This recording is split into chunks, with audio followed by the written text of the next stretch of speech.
প্রিয় দর্শক, আমাদের নিয়মিত আয়োজন প্রবাস পরিক্রমায় আপনাদের সবাইকে স্বাগত জানাচ্ছি এটিএন বাংলার নিউ ইয়র্ক স্টুডিও থেকে।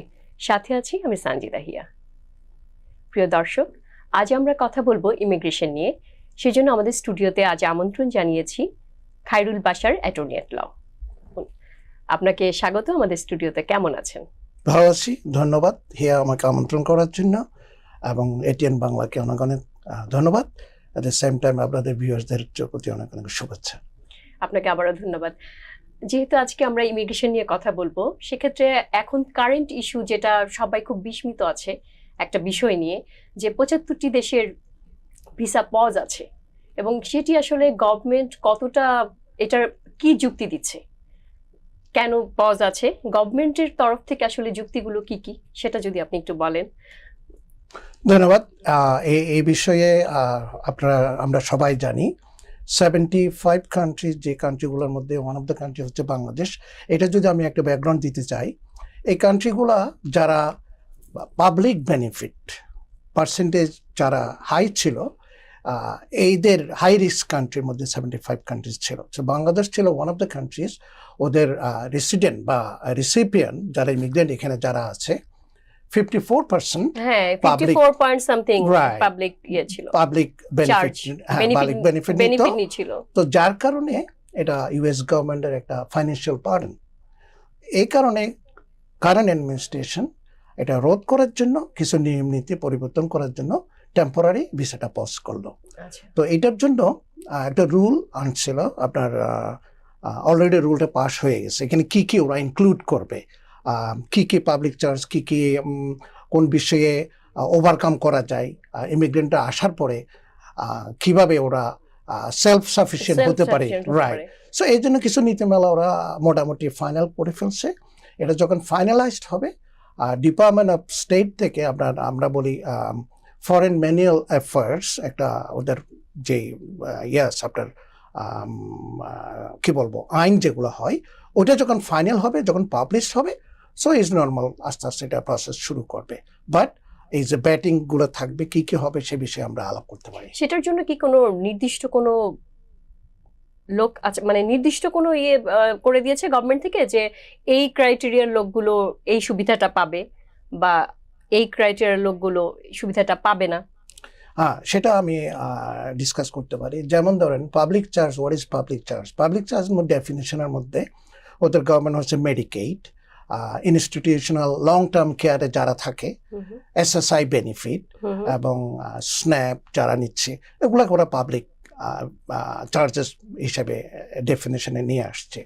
তো এখন ভিসা যখন নিতে যায়, একজন পিটিশনার যখন অ্যাপ্লাই করে তার ফ্যামিলির জন্য, যারা বাংলাদেশ থেকে আসবে বা অন্যান্য কান্ট্রি থেকে আসবে, আসার পরে ওরা কতটুক কেউ কি এখানে পাবলিক বেনিফিট নেবে কিনা, এটার জন্য এই টোটাল পজটা হলো আর কি। But it's temporary. তো এটা পজের কারণে, বাট ভিসা ইন্টারভিউ কিন্তু বাংলাদেশে কন্টিনিউ হচ্ছে, কিন্তু ওয়ার্ল্ড ওয়াইড। সো হওয়ার পরে ভিসা ইস্যু হচ্ছে না, রাইট। প্রসেসিং চলছে, ইন্টারভিউ হচ্ছে, অনেকের আবার ডিনাই হচ্ছে, অনেকের ফার্দার এভিডেন্স চাচ্ছে, আবার অনেকের ওই যে পাবলিক চার্জ ওভারকাম করার জন্য এটাকে বলে পার্সোনাল প্ল্যান চাচ্ছে। তো ওগুলো নিয়ে আমরা ডিসকাস করতে পারি। কারেন্ট ট্রেন্ড আমি রিয়েল এক্সাম্পল দিতে পারি, আমাদের ক্লায়েন্টরা কি কি সমস্যার সম্মুখীন হচ্ছে এখন কারেন্টলি। তো কারেন্টলি একটু জানতে চাবো যে এটা কি গভর্নমেন্ট কি ইঙ্গিত দিচ্ছে আসলে? এটা খুব শোনা যাচ্ছে খুব জরুরি সময়সীমা একটা নির্ধারণ করা হয়েছে জরুরি ভিত্তিতে। এটা আসলে কতটা এটার যাচাই, মানে যথার্থ, সেটা একটু যদি। ওয়েল, গভর্নমেন্ট তো চাইবেই এটা। কারেন্ট অ্যাডমিনিস্ট্রেশনের ইমিগ্রেশন ছিল, আপনার ইলেকশন এজেন্ডাই ছিল ইমিগ্রেন্ট বিরোধী। তো ওদের বেসকে, রিপাবলিকান গভর্নমেন্টের বেসকে খুশি করার জন্য দিস ইজ অ্যানাদার পয়েন্ট ওদের জন্য। সেটা রিপাবলিকান ট্রাম্প অ্যাডমিনিস্ট্রেশন প্রথমবারের চেষ্টা করছিল, ফাইনালি ওর সাকসেসফুল এটা এইবার। তো এর মধ্যে কারা কারা ভিসার জন্য আপনার রিফিউজ হবে, যেমন আমার একটা ক্লায়েন্ট, ওনার ক্যান্সার ছিল। ক্যান্সার হওয়ার কারণে প্রিন্সিপাল অ্যাপ্লিকেন্ট, ধরেন F4 ক্যাটাগরিতে যদি বলি, ব্রাদার সিস্টার ক্যাটাগরিতে, ক্যান্সারের কারণে ওনাকে denied, not refusal. Denied Okay, মানে উনি আর okay. He is not eligible. যেহেতু একটা রুলস হয়েছিল যে কোন কোন ডিজিজ থাকলে আসতে পারবে না। Right, exactly. তো এখন আরেকটা এক্সাম্পল দিতে পারি, একদম রিসেন্ট। এটা আমার এক নেপালি ক্লায়েন্ট, তার ইন্টারভিউ হওয়ার পরে ফাইন্যান্সিয়াল প্ল্যান সাবমিট করলো। ফাইন্যান্সিয়াল প্ল্যান মানে সে যে আসবে, হি ইজ ওভার 65। ওকে, আসার পরে সে তার প্ল্যান কি, কোথায় থাকবে, তার ইনকাম কি, টোটাল একটা আপনার ফাইন্যান্সিয়াল প্ল্যান দিতে হবে, পার্সোনাল প্ল্যান। আমরা যেমন যে ব্যালেন্স শিট অ্যান্ড ইনকাম যেটা আমরা করি অ্যাকাউন্টিং এর ইয়েতে বা ফাইন্যান্সিয়ালে, তো ওটা তাকে দেখাতে হচ্ছে। ওকে, আমি আসার পরে ওর ডটার অ্যাপ্লাই করছিল, ডটারের ইনকাম আছে, তো রেন্ট যাবে, তো এই বাসায় থাকবে, তাহলে টোটাল একটা প্ল্যান দিল। তারপরও ডিনাই, তার না ডিনাই দেয় নাই। তারপরে এই যে একটা সেকশন বলি আমরা 212A4, 212টা হচ্ছে আপনার ইমিগ্রেশন ন্যাশনাল অ্যাক্টের আন্ডারে ভিসা ডিনাই করার একটা ল। তো কিন্তু এটা ওভারকাম করার জন্য সেকশন A4 এ এটা রিকোয়েস্ট আছে, okay show me how you, তুমি কিভাবে তোমার হেলথ কেয়ার বেনিফিটটা নেবা, তুমি আসার পরে এখানে যাতে মেডিকেড নিতে না পারো। এই জন্য এখন তাকে বলছে, ওকে তুমি আমাদের প্রোভাইড করো, এভিডেন্স প্রোভাইড করো তুমি যাওয়ার পরে তোমার মেডিকেল প্ল্যান। তো এখন আমরা অ্যাডভাইস করলাম, তুমি private medical health care company থেকে পলিসি কিনে তারপর এখানে সাবমিট করতে হবে যে yes I have my health plan, আমি কোনো মেডিকেড বা গভর্নমেন্টের কোনো হেলথ ইস্যু নেব না। সো এটাই হচ্ছে, এটা সাবমিট করার পরে তাহলে ওই যে 212A4 এটা সেকশন দেখবেন, এটা ওভারকাম করলো। আচ্ছা, এবং এরপরে তাকে যদি ফার্দারও যদি ডিনাই করে, তখন লিগ্যাল হেল্প নিতে পারে, ওইটার বিরুদ্ধে আমরা যেতে পারি, মেমো লিখতে পারি, ইউনো আপিল করতে পারি to the consular office, not here. Okay, আর একটু জানতে চাই যে এখন একটা আসলে অনেকেরই প্রশ্ন এটা, যে যারা ইমিগ্রেন্ট গ্রিন কার্ড হোল্ডার যে যাওয়া আসা করছে, তো দেখা যাচ্ছে যে একটা আমরা জানতাম যে 6 মাসের মধ্যে ইন করতে হবে যুক্তরাষ্ট্রে এবং 6 মাস পর পর যাওয়া আসা, কিন্তু অনেকেই খুব আতঙ্কিত এটা নিয়ে, যে সবাই ভাবছে যে, অনেকে বলছে যে 6 মাস থাকতে হবে কিনা, এটা যদি আপনি একটু ক্লিয়ার করেন। ধন্যবাদ। এটা নিয়ে আমরা প্রতিনিয়তই কল পাই বাংলাদেশ থেকে, কারণ অনেকেই গ্রিন কার্ড নিয়ে 20 ইয়ার্স 30 ইয়ার্স পর্যন্ত ওরা মেনটেন করতো। আগে কোনো প্রবলেম ছিল না, 6 মাসের উপরে থাকলেও আসতে পারতো। তো এখন কেউ যদি গ্রিন কার্ড নিয়ে, এখানে 3টে ইস্যু আছে। গ্রিন কার্ড নিয়ে প্রথমে আপনি যদি সিটিজেনশিপ নিতে চান, আপনাকে 5 বছর এখানে টোটাল 5 ইয়ার্সের ডিউরেশন এলিজিবিলিটির জন্য। তো 5 ইয়ার্সের মধ্যে আপনাকে টোটাল স্টে করতে হবে within the United state 913 days total. Okay, personal presence, physical presence 913 days total 5 ইয়ার্সের মধ্যে। এখন 5 ইয়ার্সের মধ্যে ফর এক্সাম্পল আপনি আমেরিকা থেকে ট্রিপ নিলেন, বাংলাদেশে গেলেন এক্সাম্পল, বাংলাদেশে যাওয়ার পরে আপনি যদি 6 মাসের উপরে থাকেন, মানে 180 দিনের উপরে থাকেন, তাহলে ইউ আর নট এলিজিবল, আপনি ডিসকোয়ালিফাইড। তাহলে এটা 6 মাসের এটা ওভারকাম করার জন্য কি করতে হবে? কেউ যদি থাকার পরে আমেরিকা আসার পরে 3 মাস পরে যদি দেশে যায়, 6 মাসের আগে আবার ইন করলো, আবার গেল। কিন্তু যদি এমন হয় এই যে 6 মান্থ মানে 6 মাস এখানে থাকতে হবে, 6 মাস দেশে থাকতে হবে, রাইট? কিন্তু কেউ যদি এমন হয় যে 3 মান্থস এখানে থাকলো, আবার গেল দেশে 3 মান্থস থাকলো, সেভাবে করে যদি 6 মান্থ পূর্ণ করে, সেক্ষেত্রে কি সিটিজেনশিপের উপর কোনো প্রভাব পড়বে না? এটা কোনো সমস্যা নেই, শুধু আপনাকে দেখতে হবে কোনো সময় 180 ডেজ এর উপরে ওভার যদি না থাকে আমেরিকার বাইরে, এটা যদি আপনি মেনটেন করেন, সো 5 ইয়ার্সের মধ্যে ডিউরেশন এলিজিবিলিটি পিরিয়ডের মধ্যে 913 ডেজ ফিজিক্যালি প্রেজেন্স আমেরিকা থাকতে হবে, এবং কোনো সময় 180 ডেজ এর উপরে আমেরিকার বাইরে থাকা যাবে না। দ্যাট মিন্স 180 ডেজ ওভার করা যাবে না, স্টে করা যাবে না বাইরে, মানে এট এ টাইম ওয়ান ট্রিপে। ওকে, থ্যাংক ইউ, আপনাকে অনেক ধন্যবাদ। যে অনেকের হয়তো উপকার হবে, অনেকেই জানতে চাচ্ছিলেন যে আসলে এটা কি। হ্যাঁ, এটার আবার ফলো আপ প্রশ্ন যদি কেউ জানতে চায় আপনার ভিউয়ার্স এর জন্য, কেউ যদি ধরেন আমরা বলি রিএন্ট্রি পারমিট। কেউ ধরবো আমার গ্রিন কার্ড আছে, ওকে আমি 2 ইয়ার্সের জন্য পারমিশন নিয়ে বাংলাদেশে থাকতে পারবো, Okay. সেটা করা যাবে। ওকে যদি আপনি রিএন্ট্রির আমরা বলি অ্যাডভান্স প্যারোল বা রিএন্ট্রি পারমিট, যদি কেউ বাংলাদেশে থাকতে চায় 2 বছর একটানা থাকতে পারবে আচ্ছা পারমিশন নিয়ে। পারমিশন হ্যাঁ, বাট সিটিজেনশিপের জন্য কাউন্ট হবে না, যখন আবার সেটা নতুন করে নতুন করে হবে। শুরু করতে শুরু হবে। করতে হবে। হ্যাঁ। এখানে আরেকটা প্রশ্ন আছে যে কেউ যদি ধরেন গ্রিন কার্ড হোল্ডার বাট 6 মান্থের মধ্যে সে আসতে পারলো না, পারিবারিক কোনো ঝামেলা, কেউ হয়তো সিক আছেন, তার নিকট কেউ মারা গেছেন, তো সেক্ষেত্রে দেখা গেল 6 মান্থে সে ইন করতে পারলো না, 1 ইয়ার চলে গেল আসতে পারলো না, সেক্ষেত্রে কি গ্রিন কার্ড সে আবার মানে আসতে পারবে সেই গ্রিন কার্ড ইউজ করে, বা এটার জন্য কি কিছু ইয়ে করতে হবে কিনা, প্রক্রিয়া? ধন্যবাদ। It's very complicated. এর দুইটা ইস্যু আছে। একটা হচ্ছে 6 মাসের উপরে হয়ে গেল, 6 মাসের উপরে সে ইন করবে, এয়ারপোর্টে আসলো। এখন এয়ারপোর্টে আসার পরে CPB customer border petrol agent ওনাকে সেকেন্ডারি ইন্সপেকশনে নিয়ে যাবে।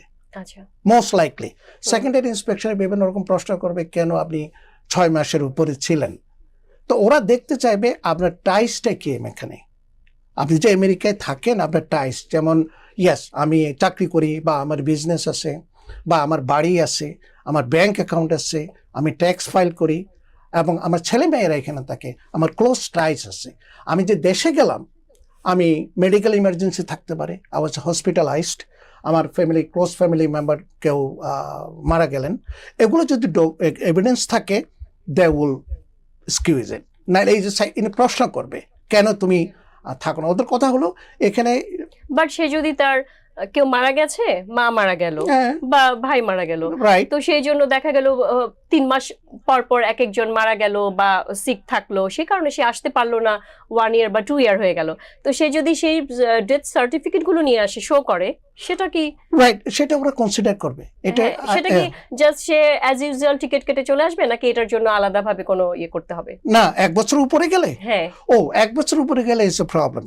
6 মাসের উপরে গেলে ইটস ওকে। 1 বছরের উপরে যাওয়া মানে বাই ল ওরা মনে করে you abandon your green card. 1 বছরের উপরে যদি হয়, ওকে ওকে ওকে ফাইন। এখন 1 বছরের উপরে যদি কেউ আসতে না পারে, ফর এক্সাম্পল আমার 12 মাস পার হয়ে গেল, at the end of 12 months আমার কারো ফাদার মারা গেলেন, হ্যাঁ সে আসতে পারলো না, death in the family, so it's beyond his control. না আসার কারণে তো আরো অনেক দিন থাকতে হলো। এখন তাকে যদি আসতে হয়, এয়ারপোর্টে যদি আসে, হয়তো বা তাকে এন্ট্রি দিবে না, কিন্তু এটার একটা অপশন আছে, এটাকে বলে আমরা SB1 ভিসা।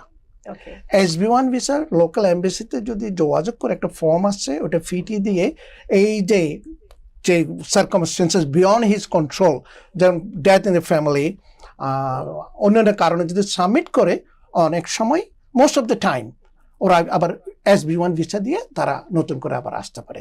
এটা আমরা নিয়ে এসেছি, করোনার সময় অনেকে আসতে পারে নাই। আচ্ছা আবার আমার রিয়েল এক্সাম্পল হচ্ছে, আমার এক ক্লায়েন্ট, ওনার হাজবেন্ড মারা যান।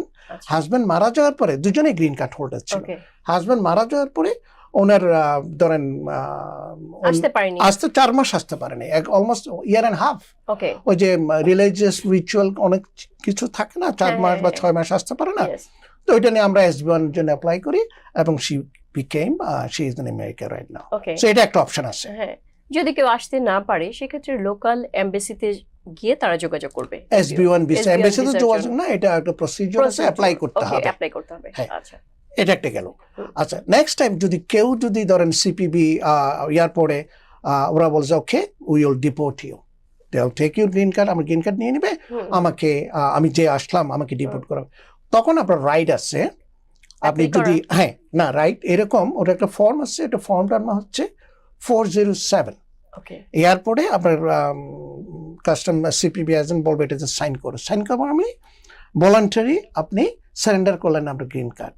আপনি যদি এটা সাইন না করেন, বলো আমি সাইন করবো না, আমি আই ওয়ান্ট টু সি এ জাজ, তখন ওরা গ্রিন কার্ডটা রেখে দিবে, আপনাকে একটা NTA ইস্যু করবে। NTA মানে আমরা বলি notice to appear to in front of the জাজ, কিন্তু গ্রিন কার্ড রেখে দিবে। আসার পরে NTA ইস্যু দিয়ে আপনি তখন এটা রিটার্নে নিয়ে কোর্টে আপনি এটার জন্য আবার ফাইটও করতে পারেন। This is the extreme scenario. So option আছে, ফার্স্ট, সেকেন্ড এন্ড থার্ড, 3টা অপশন। অনেক ধন্যবাদ আপনাকে, ধন্যবাদ। যে অনেক ইনফরমেশন আপনার কাছ থেকে পেলাম।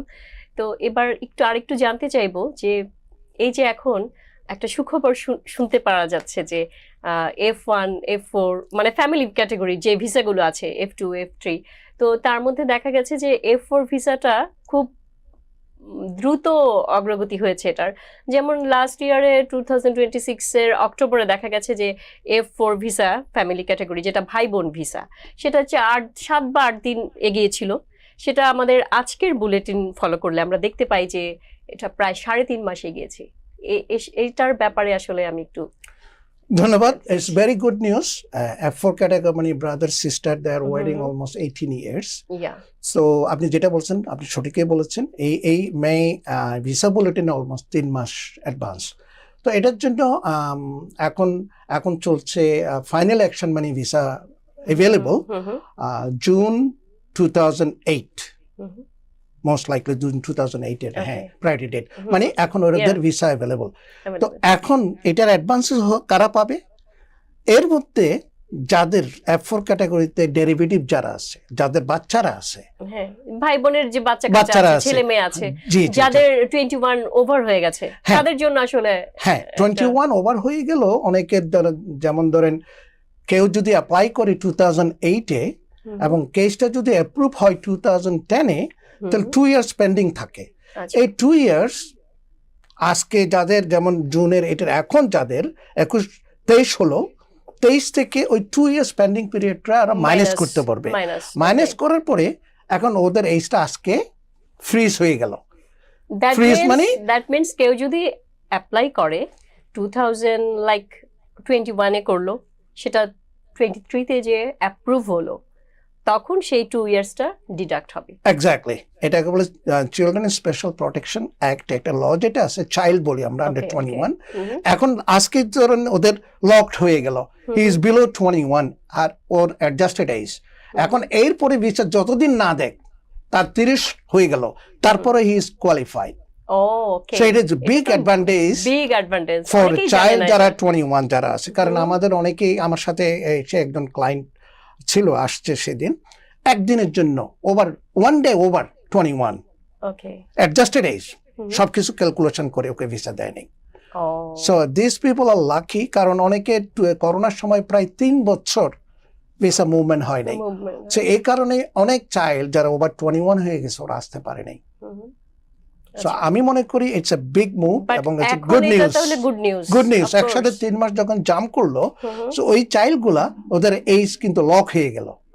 লক হলে এখনের পর থেকে ওরা যদি 25 হয়ে যায়, নো প্রবলেম, ওরা আসতে পারবে। So it's very big news. আরেকটা গুড নিউজ হচ্ছে মে ভিসা বুলেটিনে F2A ক্যাটাগরি। F2A ক্যাটাগরি মানে গ্রিন কার্ড হোল্ডারের unmarried child and minor child and spouses.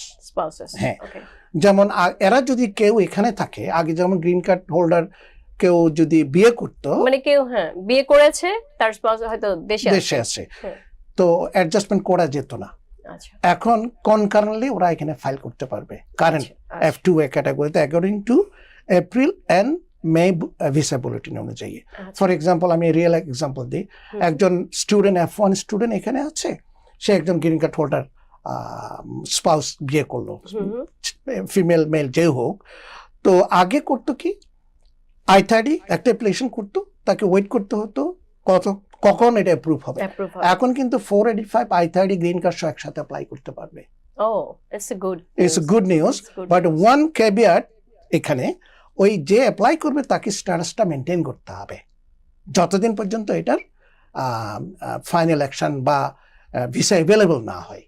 So this is to good news for May bulletin, visa bulletin. It's very good news সবার জন্য। তো অনেক তথ্য আপনার কাছ থেকে জানতে পেরেছি। এছাড়াও ইমিগ্রেশন নিয়ে আসলে নতুন কোনো তথ্য যদি আরো কিছু থেকে থাকে আপনার কাছে, আমরা একটু জানতে চাইবো। আর নতুন তথ্য তো অনেকে, এখন তো অনেক, এভরি উইক, এভরি ডে।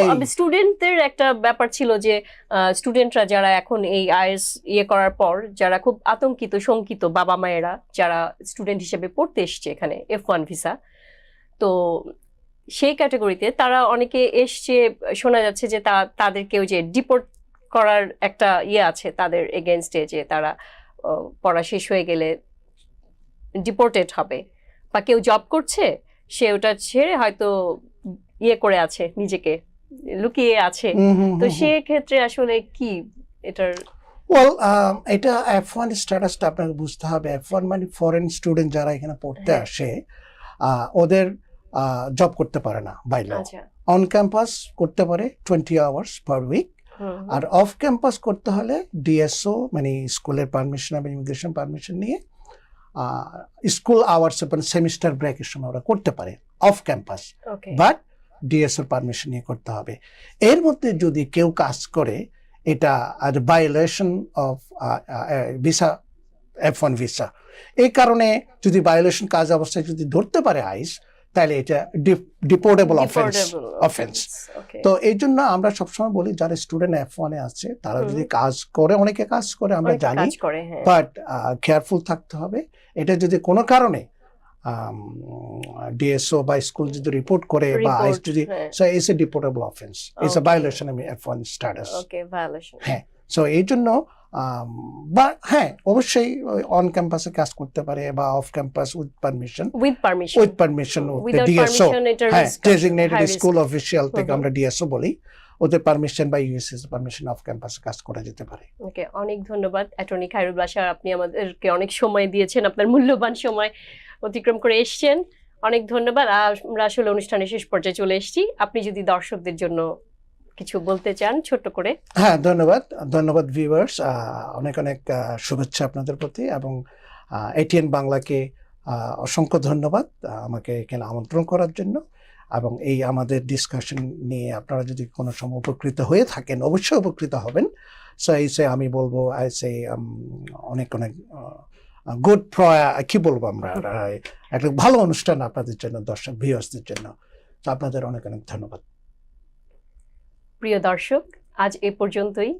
আমরা চেষ্টা করেছি অনেক নতুন নতুন তথ্য আপনাদেরকে উপস্থাপন করার জন্য আপনাদের কাছে। তো আমরা অনুষ্ঠানের শেষ পর্যায়ে চলে এসেছি, আজ এখানেই বিদায় নিচ্ছি। আপনারা ভালো থাকবেন, সুস্থ থাকবেন, আবারও দেখা হবে নতুন কোনো অতিথিকে সঙ্গে নিয়ে।